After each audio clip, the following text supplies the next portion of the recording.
मौत का कुआमध्ये 1 तास विनाचालक चालत राहिली बाईक। मौत का कुआ हा मागील अनेक वर्षापासून जत्रेतील मुख्य खेळ। अनेक लोक जत्रेत फक्त हा खेळ पाहण्यासाठीच येतात। हा खेळ जितका रोमहर्षक आहे तितकाच हा धोकादायक देखील आहे, कारण उभ्या पाट्यांवर बाईक आणि कार सुसाट पळविणे हा काही गमतीचा खेळ नाही। या खेळादरम्यान एक विचित्र घटना घडली आहे।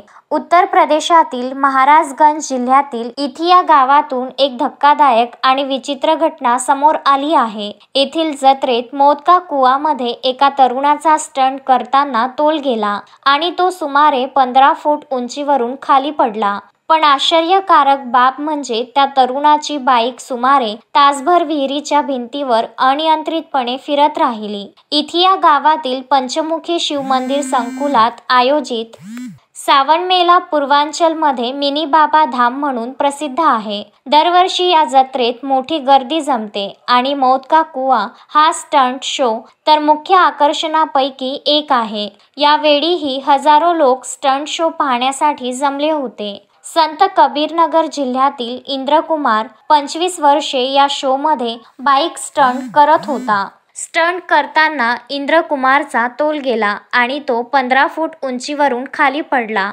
अपघातानंतर आयोजकांनी स्टंट थांबविण्याचा प्रयत्न केला, परंतु त्याची बाईक विहिरीच्या भिंतीवर अनियंत्रितपणे धावत राहिली। सुमारे 1 तास बाईक भिंतीवर फिरत होती, ज्यामुळे प्रेक्षकांमध्ये भीतीचे वातावरण निर्माण झाले।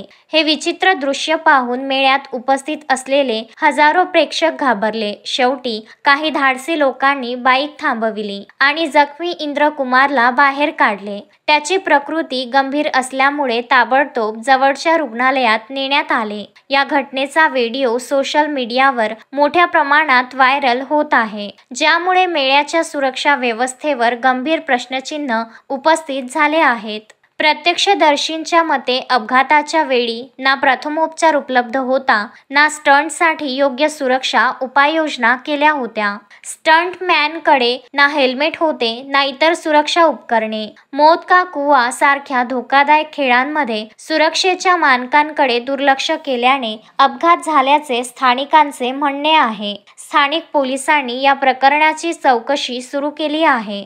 प्राथमिक तपासात सुरक्षेच्या मानकांचा अभाव असल्याचे समोर आले आहे। पोलिसांनी जत्रेत सर्व स्टंटबाजींवर तात्काळ बंदी घातली आहे। Bureau report, Uttar Pradesh.